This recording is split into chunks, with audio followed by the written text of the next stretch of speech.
Halo teman-teman.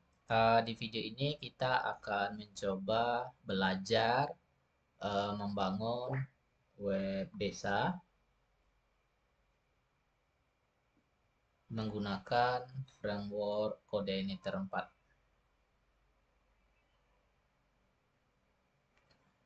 Nah, web desa dan dengan framework Codeinator 4 ya. Jadi di video yang pertama ini kita akan melakukan ya sebelum membangunnya kita harus persiapkan dulu apa-apa aja yang dibutuhkan untuk membangun desa ini. Nah, yang pertama kita harus siapkan sebuah template. Ya, di sini saya sudah siapkan templatenya ya, yaitu nama templatenya yaitu untuk front end yaitu mentor ya. Kita pakai ini aja ya. Nanti teman-teman bisa download uh, file templatenya di deskripsi ya. Ada. Ini saya order dulu by name ya. Nah, ini kita lihat. Nah, kita pakai ini ya untuk web desanya. Nah, ini lebih cukup ya untuk kebutuhan dari web desa itu sendiri. Nah, kemudian ini ada macam-macam informasinya nanti untuk menampilkan informasi dari web desa tersebut.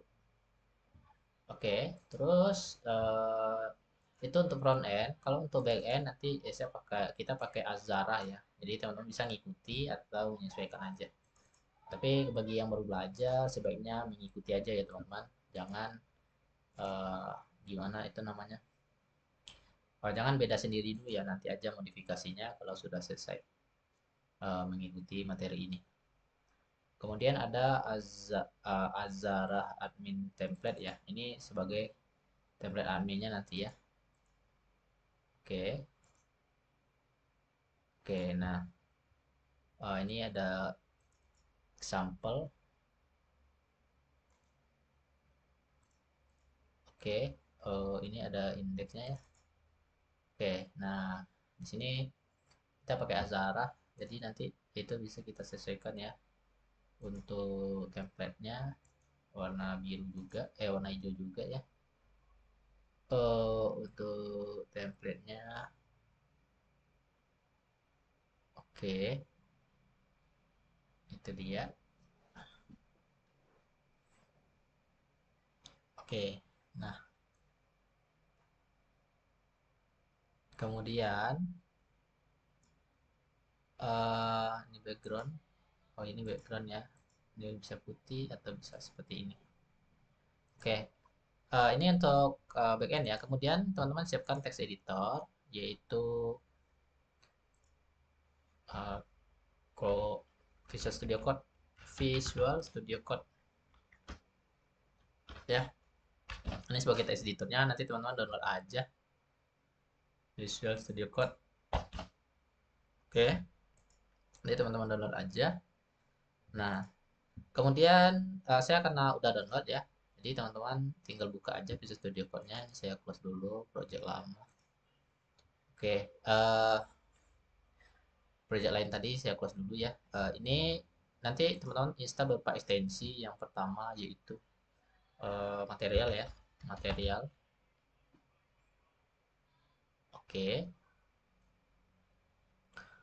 Kemudian teman-teman eh, bisa juga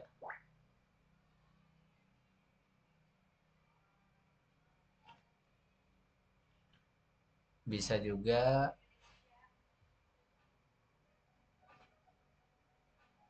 install ini ya material icon untuk menggonta-ganti folder iconnya. Kemudian coordinator. Sebenarnya itu aja sih ya coordinator. Karena coordinator 4 belum ada ya. Nah, tapi bisa juga teman-teman install sih. Kalau teman mau install ya coordinator 4 ya. 4. Ini coordinator intelligent pack. Jadi belum ada yang banyak menginstalnya.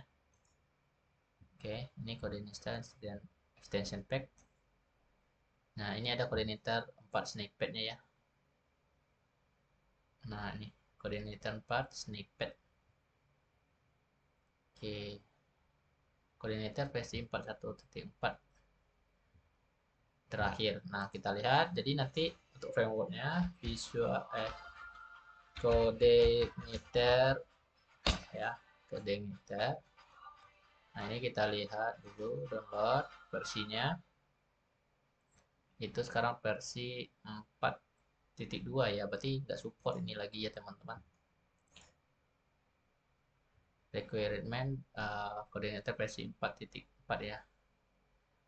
Nah, terus berikutnya teman-teman, ini nggak perlu ya, karena kita pakai koordinator 4 ya.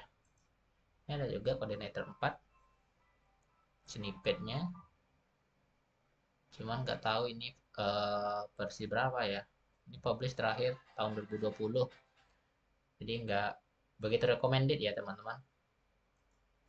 Oke, itu aja sih yang perlu material ikonnya ya, agar saat kita buka sebuah project, misalnya ini, jadi nanti itu akan, nah folder dan ikonnya akan berubah seperti ini ya. Untuk gantinya setting, kemudian file ikon tema. Nah, ini pilih aja temanya ya, material ya. Nah, ini bisa gonta-ganti ya, kayak bentuk temanya ya teman-teman. Oke, oke, mending ini ya. Ini juga bagus sih. Bisa suka ini material ikon tema aja ya. Oke, itu aja sih ya teman-teman. Kemudian teman-teman download coordinator ya. Sekarang versi saat ini, saat video ini dibuat itu versi 4.2.10 ya. Teman-teman download aja filenya. Oke, download aja. Oke, open.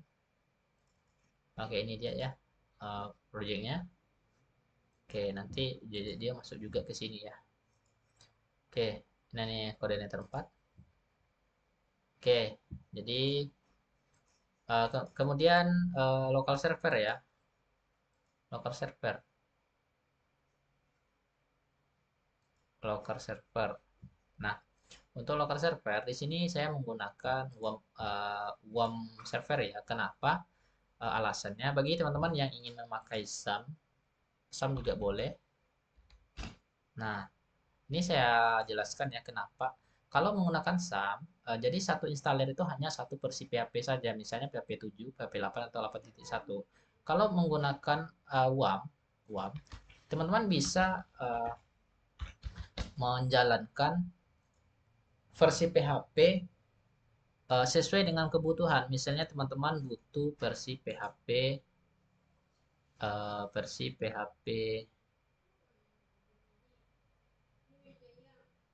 teman-teman misalnya butuh versi PHP berapa. Nah, ini. Misalnya versi PHP 7 atau 5 atau 8 tinggal dipilih aja, maka dia akan menjalankan sesuai versi yang kita pilih tadi. Nah, ini versi 7 ya. Nah, versi 8 tinggal diklik aja versi 8-nya. Jadi nggak ada yang bentrok ya teman-teman. Jadi kita bisa menjalankan versi PHP-nya sesuai dengan kebutuhan karena nggak semua project yang kita jalankan itu uh, menggunakan versi PHP 7 dan atau 8 atau dan PHP versi 5. Nah, itu aja ya teman-teman.